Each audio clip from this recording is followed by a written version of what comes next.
sometimes I'll just be driving along and just see some random glitter or something on a car, the sun gleaming or something, and I'll see some vision in that, and I'll think, oh, that'd be kind of cool. And oftentimes, lying in bed at night, unable to sleep, some weird little thing will come to mind. I should try this or try that, and then I can't sleep. So all kinds of things inspire me, even just looking out at my views. Probably about 25 years.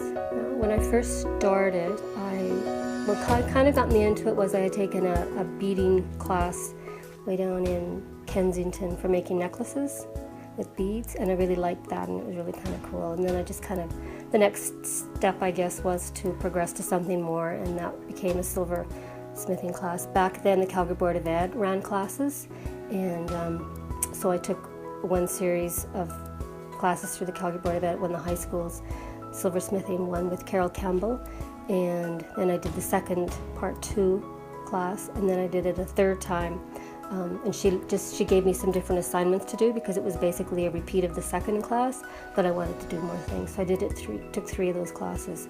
I think there was a different instructor in between who did the second class.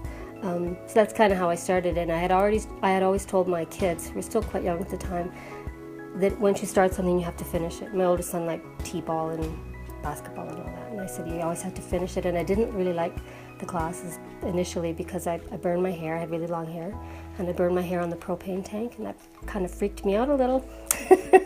And I really didn't like the whole thing. It was really quite intimidating. And sawing I found very hard, but I kept having that in my head. I kept telling my older son, you have to finish what you start, so I kept at it. And then by the time I'd made a few pieces and wore them to work and people were commenting on my jewelry, then I kind of got a little more enthused about it, so that's why I kind of kept taking more classes. And then over the course of years, I've taken other classes at the Leighton Centre and at the College of Art, and lots of different weekend workshops and things like that. So, but otherwise pretty much self-taught.